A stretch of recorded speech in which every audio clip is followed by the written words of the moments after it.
Hey everybody, we're on the floor of the NYSE with Kenny Polcari of O'Neil Securities. Kenny, let's talk about the markets. Stocks back up, NASDAQ at record highs. What do you think? Another exciting day, right? Friday ignited the fire with the very positive NFP report and the lower pressure on wages, so investors loved it, the market loved it. We're kissing 2,800, we're going to do it today. I think we failed though this time. This is the second time we've kissed it. It's usually 3 times before we actually either break through or break down. In this case, it's breaking through. So I think we test it, we back off, and then we test it again later on in the week. But I think it's all good. And 2873 is that record high in the S&P. Right, so we're still away. We're about 90 points away from that record high. But like you said, the NASDAQ has closed at a brand new all-time high. The Dow and the S&P have not followed yet, but appear as if they're going that way. And if the economic data continues to be as strong as we've seen, and if trade tariff talk kind of eases as we're also seeing, and then you get positive geopolitical news that we're also seeing, I think it's all roads clear ahead. So does that mean then volatility is going to take a break for now? Well, you know what? I'm not sure that volatility is going to take a break because any one of those issues can change on a dime, right? All of a sudden you get a report that signals inflation and you'll see all of a sudden the tone change. So I actually think volatility is not dead. I think that investors and traders have to be very conscious of certainly the news and the headlines because, as I said, any one of those issues, all positive today, some of them could turn negative tomorrow, and then we get that, you get the gearing up once again of kind of that fear trade that the market may be a little bit ahead of itself. I think it's probably at the high end. Do I think it's ahead of itself right now? Not yet, but you know, we go up another 80, 90 points, you could start to feel that way again. So is there a magnet in the market that's trying to bring us back to the autopilot mode of last year? I'm not so sure that there's a magnet yet that's trying to bring it back. I think the market now is past that sense that we had last year. I think that things are starting to click, right? Deregulation is starting to click. Lower taxes is starting to click. Trade policy conversation is starting to click. And so I think all those things are going to further ignite the market. That's going to be a very different tone and conversation than we really had last year. Remember last year, trade policies weren't in. We didn't have tax reform. We didn't have any of the things we have this year. So I think the story, the narrative has changed. And so therefore I think then the market action has changed. That's why I'm fairly bullish on the market, but I'm not necessarily immune to the fact that any headline can change the tone and the volatility.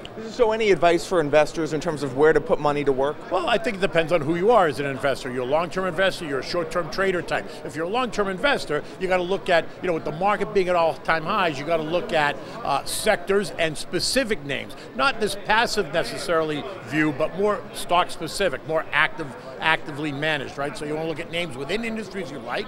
Energy, which has been under pressure a little bit, I think has got some great days ahead of it. Semiconductors, and there's news out today, will have certainly some great days ahead. Technology is always a place to be, certainly in an environment where you see technology continues to lead. And I think financials, as we move through this rate rise period and kind of this economic boom that we're in the middle of, I think financials are certainly a place. Now within the financials, you have to look at super regionals, you have to look at local banks, you have to look at the big investment banks. So depending on what your view is and where you're already allocated will dictate how you further allocate money. Let's talk about the semiconductor space because we saw news that Intel potentially is so worried about a Broadcom-Qualcomm deal that they might buy Broadcom. Right, and so therefore it's just igniting that space, right? You're going to see a lot of action in the space. It's exciting to see kind of what happens. I think Intel, you know, makes a good point. If they're concerned about what the competition is going to be, they're going to try to get in the middle and muddy the waters, right? And so therefore, let's see how that unfolds today. But certainly expect a lot of action in that space for sure. And Intel has a $240 billion market cap, Broadcom $120 billion. So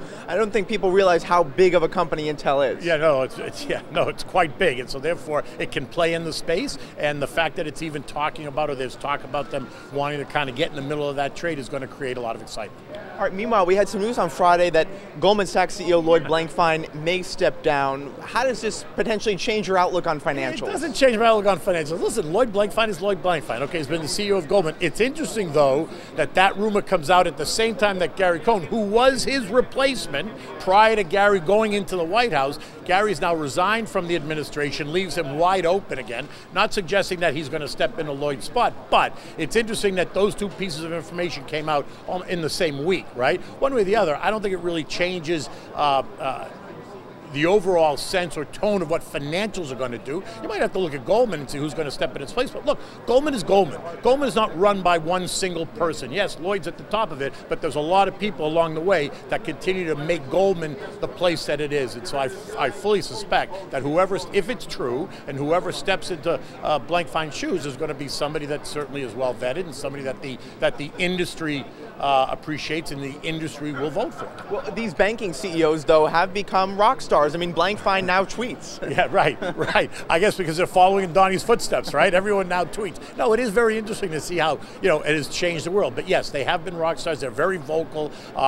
But someone like Goldman Sachs and Lloyd Blankfein, certainly it's a significant name. But Lloyd, just because he's going to retire in and of itself, is not necessarily a positive or negative on the stock. Although the stock did rally almost 1.5% on Friday's news, but you could have really argued that the whole market was up, right? The whole market was up 1.8% based on the good news. So was that really a Blankfein news, or was that really just the overall broader market news? I would argue it's the broader market, more specifically than Blankfein himself. If Blankfein had been a horrendous CEO and the stock had underperformed, I'd say absolutely would have been a Blankfein move, but it hasn't. Goldman has done very well under Blankfein, and so therefore, it's just a natural progression. I think the market has been prepared for this ultimate move, as they are with all of them. Yeah, Goldman shares up 80% since Blankfein took over, a little bit less than the S&P 500, but still. But still, it's up 80%, and so therefore, he has not done a horrific job.